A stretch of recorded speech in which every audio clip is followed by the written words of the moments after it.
నాకు ఇంట్లో ఏం తోచట్లేదు, కాస్త అలా బయటికి తీసుకెళ్తావా? నాకెక్కడ టైము, నాకు అసలు టైమే లేదు. కాఫీ తీసుకోండి.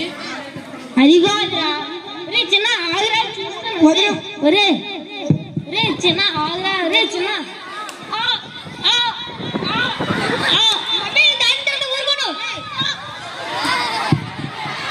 పిచ్చి పట్టిందా నీకు? ఈ ముసలోడు వాళ్ళు ఎప్పుడూ గొడవలే.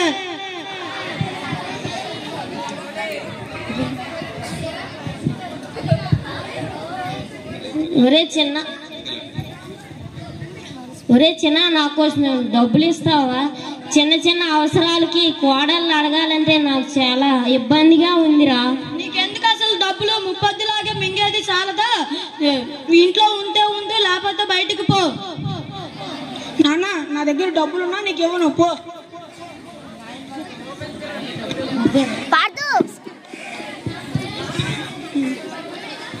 నానా నానా ఏంట్రా?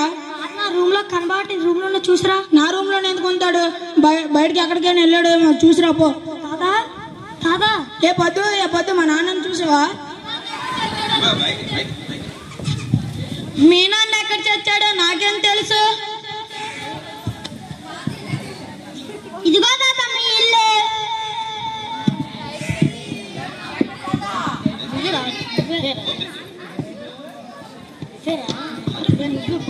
ఎందుకు నాన్న అలా బయటికి వెళ్తావు?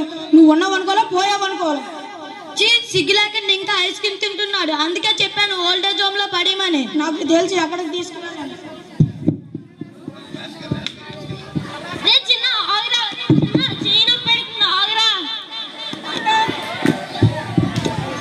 చెప్పండి సార్. మీరు బయట వెయిట్ చేయండి, మీరు కూర్చోండి.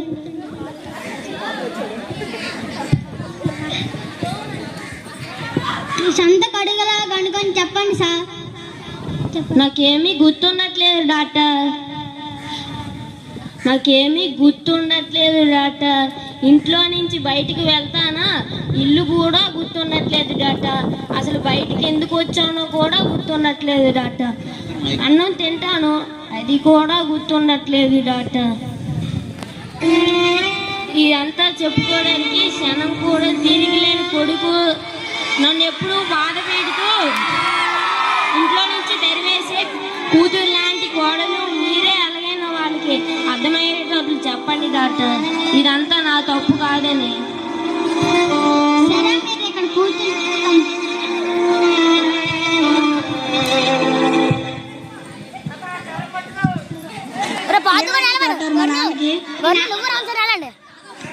దూకండి. మీ నాన్నకి ఆల్జిమస్ అనే వ్యాధి వచ్చింది, అది వయసుతో పాటు వస్తుంది. ఆల్జిమస్ అంటే ఏంటి డాక్టర్? వాళ్ళు ఏం చేసినా మర్చిపోతుంటారు. ఆయనకి మీరు ప్రేమగా చూసుకోవాలని బాధపడుతున్నారు. మీరే కొంచెం ప్రేమగా చూసుకుంటే వాళ్ళు కొంచెం కోలుకుంటారు.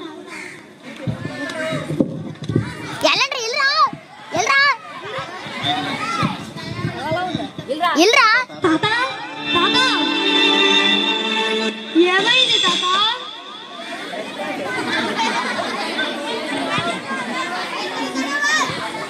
తాత తాత ఏమైంది తాత? ఏమైంది నాన్న? ఏమైంది నాన్న? మామయ్య ఎందులోనో దూకేశాడు.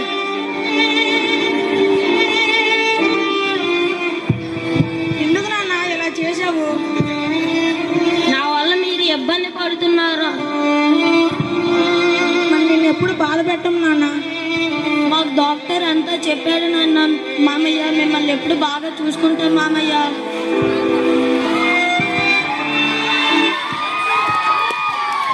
Thank you.